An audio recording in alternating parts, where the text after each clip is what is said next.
Pensando en Braille, el podcast de Wikitiflos sobre temas de educación, libros, creatividad y cultura. Soy Dian Lerman y les doy la bienvenida a Wikitiflos Podcast. En nuestro séptimo episodio de Pensando en Braille tenemos dos invitados. Son dos escritores, Walter Azula y Mauro Ceballos. Hola Walter, por favor, preséntate. Hola Dian, ¿cómo te va? Yo soy sociólogo de la Universidad Nacional, por ahí hice unos estudios también de filosofía y una maestría en la pedagógica sobre sociología de la educación. Y un par de semestres de Derecho también. Sí, unos buenos. Hola Mauro, por favor, preséntate. Hola Dian, cordial saludo para ti, para los oyentes del podcast. Soy Mauro Ceballos Montoya, abogado de formación, también comunicador social, periodista. Hice una especialización en Derecho Civil. He trabajado con temas de discapacidad hace unos 14 años. Hago radio.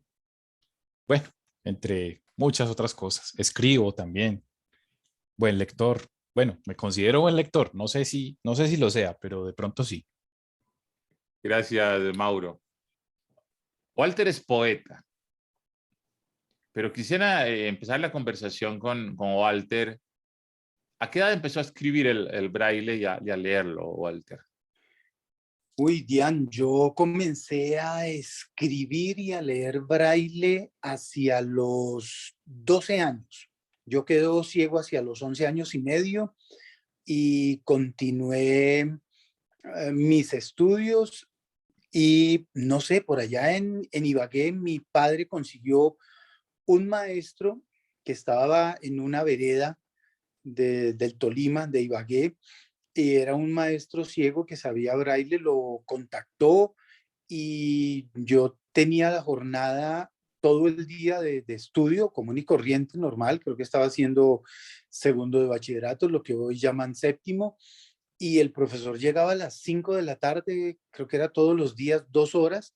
Él comenzó a enseñarme las primeras cosas del braille y me atrapó. Quedé encantado con el braille. Me gusta mucho leerlo. Ya no lo hago tan seguido, pero me gusta muchísimo y me aficioné mucho a escribirlo y sobre todo a leerlo.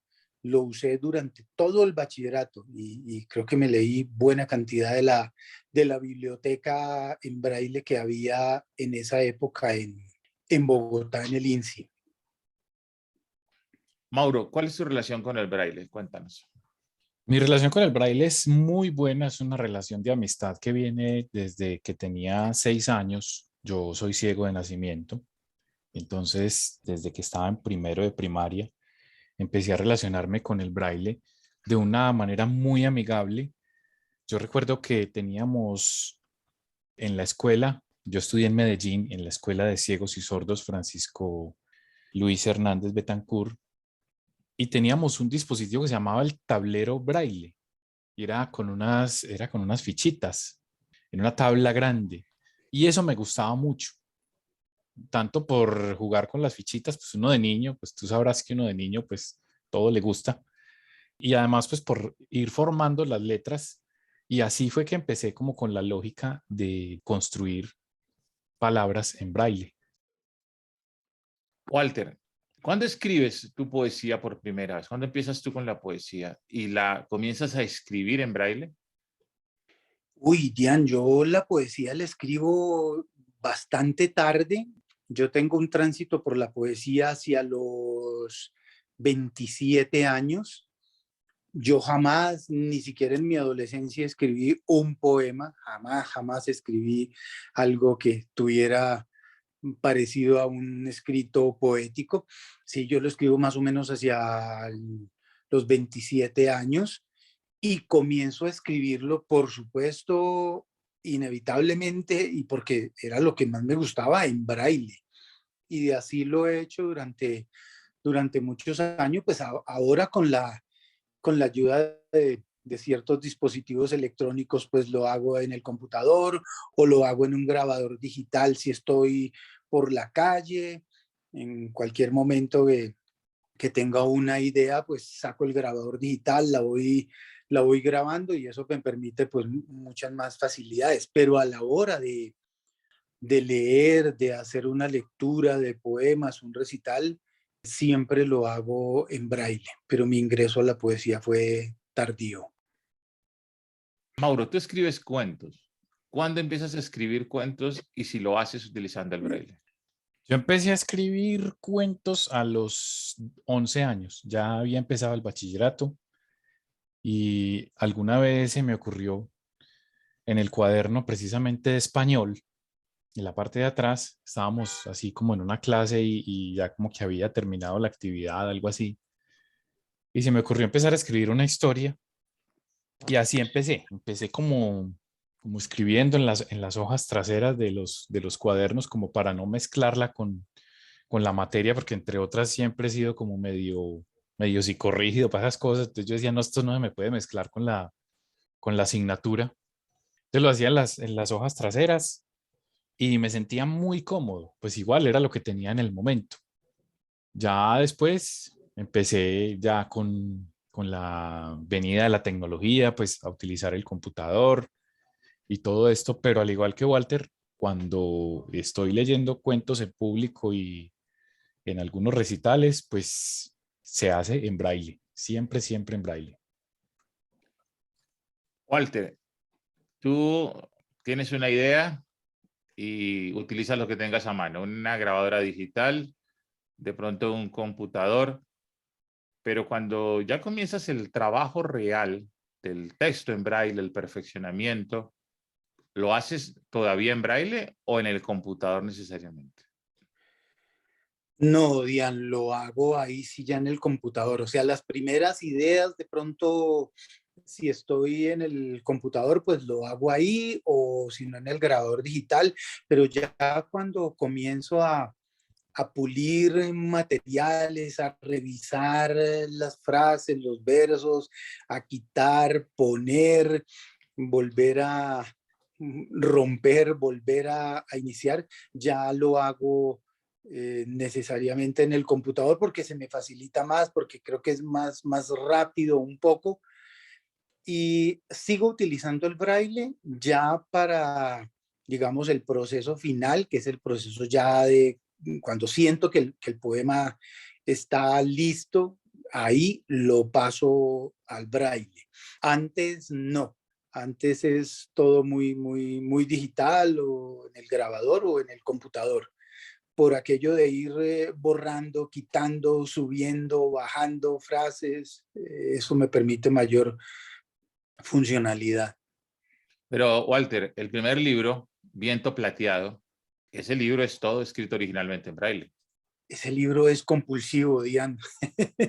Ese libro de Viento Plateado fue una época en que yo escribía, claro, todo el tiempo, pero mira que lo escribía en braille y en esa época tenía la máquina braille, la máquina Perkins, y era muy fácil y era absolutamente delicioso escribir en esa máquina.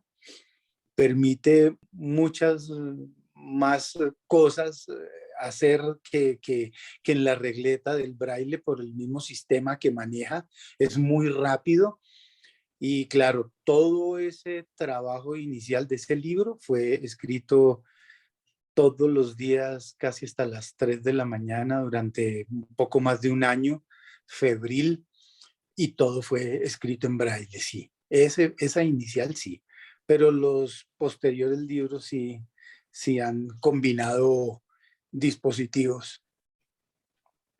Mauro, ¿cómo es la rutina para escribir? ¿Cuándo utilizas el braille?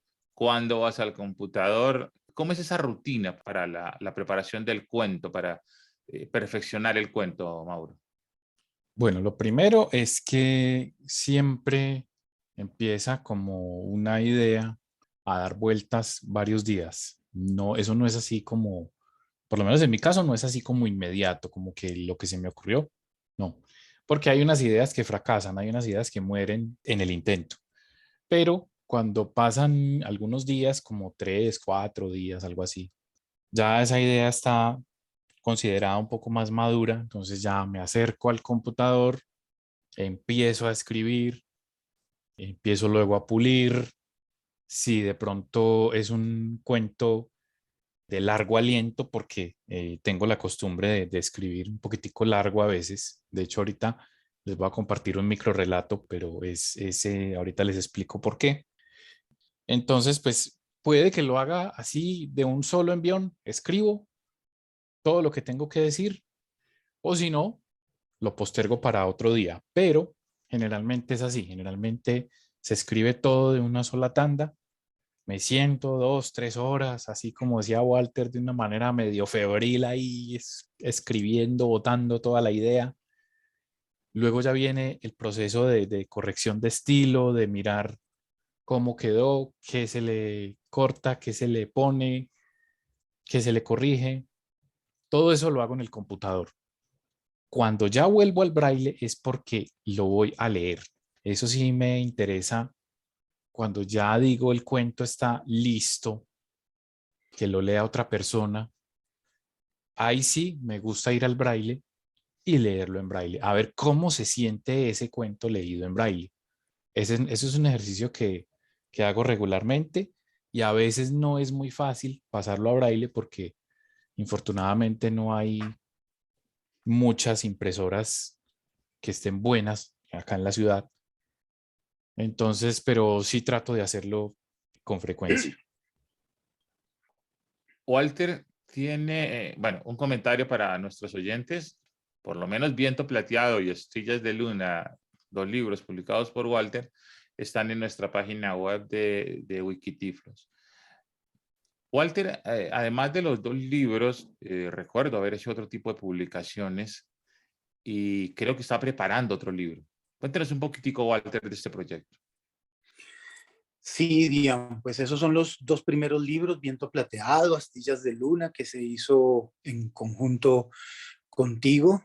Y hace unos 2, 3 años también participé en una antología colectiva con un grupo de compañeros y de amigos en el que hicimos un diplomado con el Instituto Caro y Cuervo. De ahí salieron 4 textos seleccionados de una cantidad de unos 12, y ahí hay una publicación que se llama Antología Los Impresentables, digamos, eso es de manera colectiva, pero un texto muy sencillo, pero muy bonito.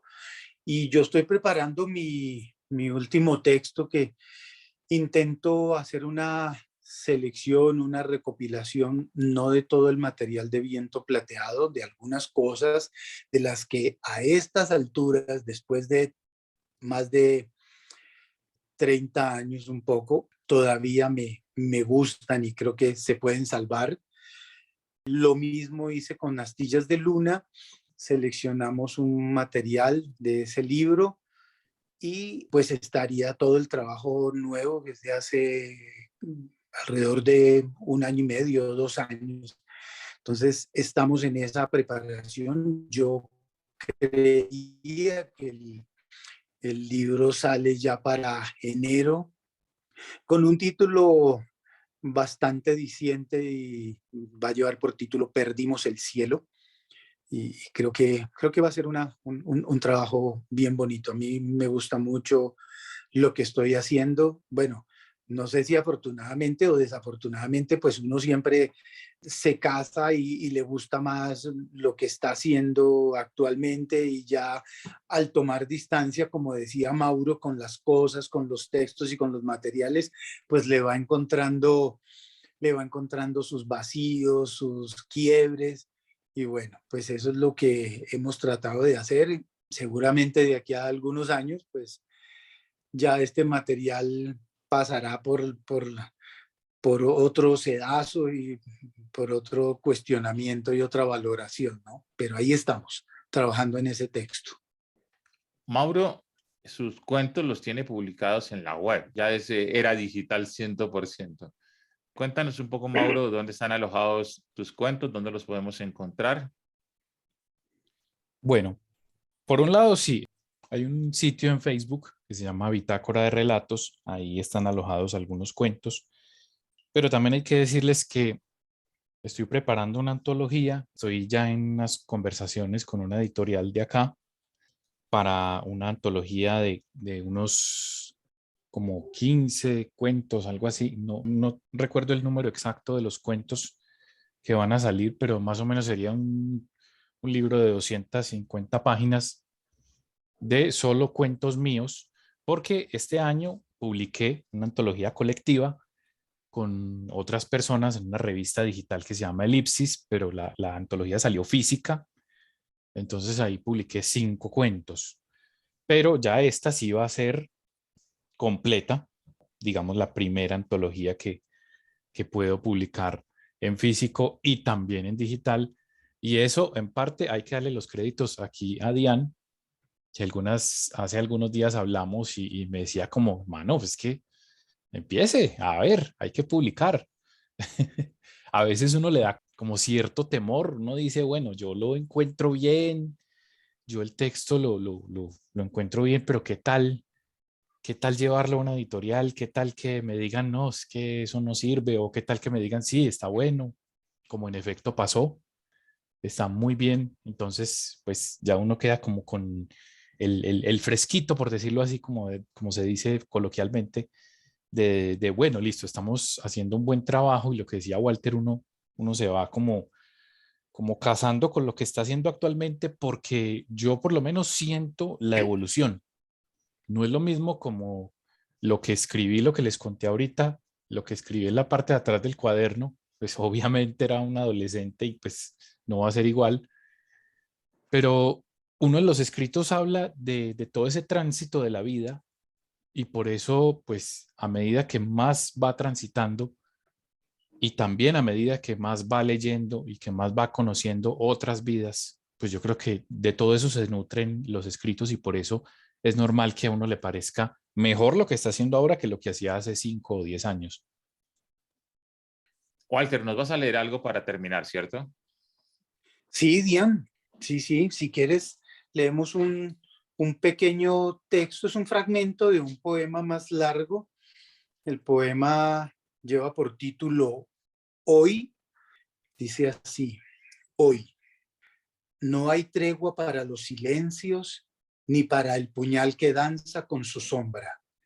Ya no hay naves que vayan a tu encuentro, al rescate de tus más profundos arcoíris. Asiste al presente, como el otoño asiste a la hoja en medio del destierro, como el poema que invoca a la luna para no perderse en los médanos de la memoria, en las coordenadas de un cuerpo sin nombre. Asiste al presente, no hay escapatoria. Somos delgadas siluetas de un paisaje hasta ahora pensado. Gracias, es muy bello. Mauro, tu cuento. Gracias, Diana. Me encanta antes de leer el cuento, me encanta esa palabra que utiliza Walter, los médanos. Es una palabra muy bonita. Muy bella. Sí. Bueno, les quiero explicar. Yo he sido siempre tratando de escribir cuentos, pero a veces me quedan muy largos, de 1000, entre 1000 y 6000, 7000 palabras a veces. Pero hace un año hay un concurso que es de iniciativa público-privada que se está haciendo, creo, ya en varias ciudades de Colombia, y es que se construya un microrrelato en 100 palabras fuera del título, hablando directa o indirectamente de la ciudad. Aquí se llama Medellín en 100 palabras, lo hacen en Bogotá también. Entonces yo participé con este cuento que les voy a leer en ese concurso el año anterior. Es un cuento político. Se llama Aburrá. Me paré en el viejo puente a mirarte y escucharte, pero ya no hablas.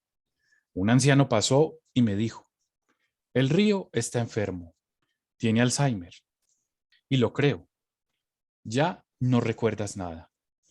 Tus aguas que antes transportaban vida, ya solo transportan el residuo del progreso. Oh, pobre río incomprendido y ninguneado. Desde que lograron rectificar tu cauce, pues tirabas hacia la izquierda y eso no podía ser.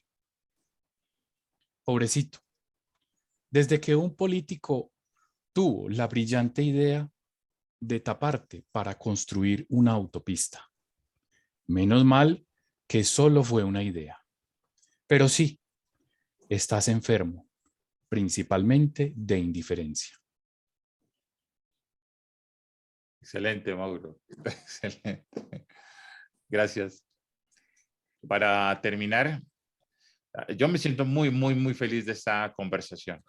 Walter, tu libro favorito, tu escritor favorito y tu personaje favorito de todo lo que has leído. Uy, Wow. Diane, esa pregunta es como, Paul, esa es la pregunta del millón.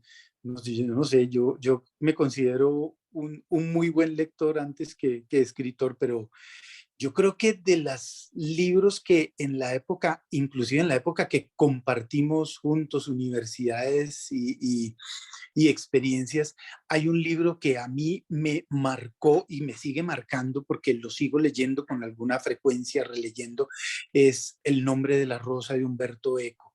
A mí ese libro me pareció fascinante, de una profundidad, y creo que hay un personaje de ese libro que es el que a mí más me gusta y me sigue siempre revelando muchas cosas, no solo en términos de literatura, mira que escogí una novela y no un poeta, me sigue revelando cosas no solo en términos de lo estético, lo literario, sino también lo histórico, lo filosófico, y es uno de los personajes es Guillermo Vázquez Bir, que es un investigador, el investigador que está al frente de descifrar los casos y los crímenes que hay en la abadía. Es el típico personaje que está en una encrucijada en una época, porque es un personaje que tiene todo el acervo y toda la experiencia del monacato, del monasterio, de la vida sacerdotal, religiosa, pero también está imbricado ahí con todas las corrientes que van a ir emergiendo de la modernidad. Me parece fascinante ese personaje y el libro todavía. Mauro, tu libro, tu personaje, tu autor. Bueno, libro me marcó muchísimo y lo he leído, pues yo creo que sí, al igual que Walter, con mucha frecuencia. Yo creo que unas 5 o 6 veces ya. Y no me canso de seguirlo leyendo, y es 100 años de soledad. Para mí ese libro es uno de los referentes que tengo en cuanto a lectura. Personaje, pues yo me voy más por un personaje de la vida, aunque los personajes literarios, pues hay unos que me gustan muchísimo, pero me voy más por un personaje de la vida y es Jorge Eliezer Gaitán. Me parece que lo que hizo, lo que alcanzó a hacer Jorge Eliezer Gaitán en este país fue algo genial. Un hombre de avanzada para su tiempo, estudioso, cultor jurídico, y que como todo acá, pues se trunca, y pues debido a eso, pues hay muchos de los males que aún persisten. De hecho, él tenía una frase que decía que si algo le pasaba, pues que iba a pasar unos 50, 60 años para que las aguas volvieran a su cauce. Ya vamos como en 70 y no hemos podido. Entonces, para mí ese personaje, aunque como les digo, hay muchísimos y muchísimos libros también. Muchísimas gracias a Walter y a Mauro. Ha sido una conversación extraordinaria. 2 escritores, un poeta, un escritor de cuentos, que trabajan con el sistema Braille, lectores del sistema Braille, enamorados del sistema Braille. Yo no quiero despedirme sin hacerle un homenaje muy, muy pequeñito a Rafael Azula, un maestro, profesor de colegio de bachillerato, que además es un papá que es un ejemplo porque muchos de los textos que leyó en braille Walter en su colegio los transcribió directamente su papá. Eso es cierto. El libro de inglés, trabajamos la tabla periódica, la hicimos ambos, los mapas con los letreros en braille y en alto relieve los mapas. Yo creo que aparte del personaje del nombre de la rosa, creo que mi personaje favorito es Rafael, sin duda, sin duda. Gracias, Walter y Mauro. A todos nuestros oyentes los invitamos a seguir pensando en braille. Dirección general y presentación, Dian Lermen. Producción, Liz Leandra León. Voz y musicalización, Oscar Javier Cuesta. Pensando en braille, con el apoyo de la Agencia Española de Cooperación Internacional para el Desarrollo, AECID, cofinanciado y con la asesoría técnica de la Fundación 11 para la Solidaridad con Personas Ciegas de América Latina, FOAL, y con el aporte de soluciones tecnológicas accesibles de Ilunium, Capital Humano.